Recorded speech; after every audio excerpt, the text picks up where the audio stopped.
Olá, graça e paz do Senhor Jesus seja com todos nós, um ótimo sábado para todos, sábado dia 21 de novembro de 2020. Novembrão já está terminando, o ano já está terminando, o ano de 2020 já está terminando, mas nós estamos sempre na presença do Senhor. Bom, nesse sábado eu vou iniciar uma nova série. Até o sábado passado eu estava falando do Sermão do Monte, ou do Sermão da Montanha, que foram ali ensinamentos de Jesus, e alguns dizem que são os 10 mandamentos do Novo Testamento, mas encerramos isso na semana passada. Hoje eu quero começar uma nova série, obviamente em 10 capítulos, porque nós vamos começar a falar dos 10 mandamentos. 10 mandamentos que estão lá em Êxodo capítulo 20, do versículo 1 ao versículo 17. Os 10 mandamentos são uma espécie de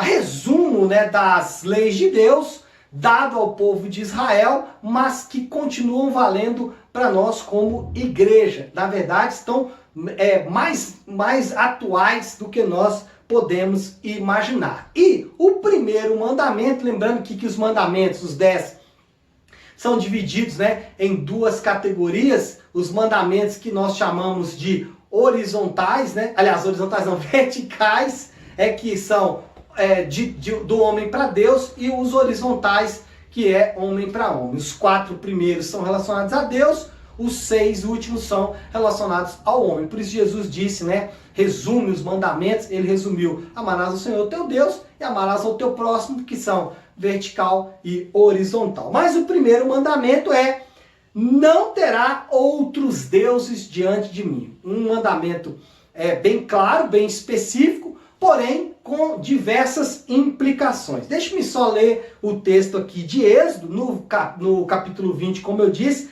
mas no versículo 3, e o texto diz exatamente isso: não terá outros deuses diante de mim. O que Deus quer dizer com isso? Bom, o que ele está querendo dizer é que ele tem que ser o objeto único, exclusivo, absoluto da nossa adoração, desejo e amor. O que Deus está dizendo é que o nosso desejo, o nosso amor, a nossa adoração tem que ser direcionada única e exclusivamente para Ele. Mas aí a gente se pergunta: por que um Deus diria adore-me? Bom, a gente pode pensar que nós estamos tratando de um Deus que é uma espécie de um narcisista, ou alguém egoísta que está pensando em si mesmo. E obviamente a Bíblia não diz que isso é verdade. Porque Deus exige, ou espera, ou determina para os seus filhos que o adorem? Porque o homem, ele é naturalmente adorador de deuses. Nós naturalmente produzimos deuses. E os deuses falsos, sejam eles quais forem, então nós podemos ir para um extremo de pensar em deuses falsos como os deuses de outras religiões, os deuses de outros povos. E esses deuses, de fato, são deuses falsos. Mas nós podemos ir para um outro espectro, que são os deuses do nosso coração. Por exemplo, um Deus muito forte no nosso coração é o Deus dinheiro, ou o Deus sexo, por exemplo, ou até o Deus família ou religião.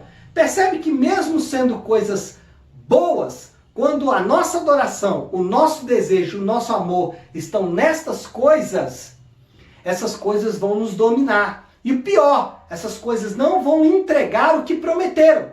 Por isso que Deus diz: me adorem. Por quê? Porque ao contrário dos deuses falsos, dos dois espectros que eu acabei de dizer, ao contrário desses deuses, o Deus verdadeiro é capaz de saciar todo o nosso desejo. E não os desejos carnais, mas os desejos de saciedade, os desejos de completude, de propósito, de sentido.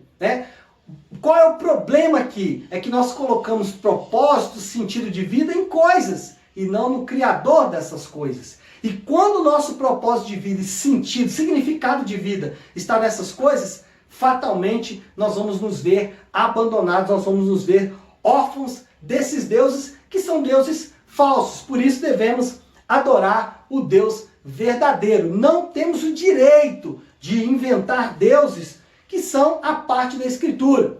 E aqui é importante dizer que o Deus que exige a adoração a ele apenas é o Deus da Bíblia. Não é o Deus que os homens inventam, não é o Deus que os homens vão aferir, né? Os homens podem dizer que a natureza é Deus, mas o Deus da Bíblia, ele é único. E o Deus que exige, ou que espera, ou que ensina a adoração somente a ele, deve ser encontrado na revelação que ele mesmo faz dele nas Escrituras. Porque o Deus que nós conhecemos é um Deus que se auto-apresenta através das Escrituras. É um Deus autoexplicativo através das Escrituras. Ninguém de fora pode explicar Deus, mas Ele mesmo revela quem Ele é. E a manifestação mais perfeita desse Deus é Jesus Cristo. Então, ao olharmos para Jesus, nós temos a manifestação completa de quem é esse Deus. Um Deus que age no mesmo momento com amor, com justiça, mas também um Deus que age com bondade, com santidade.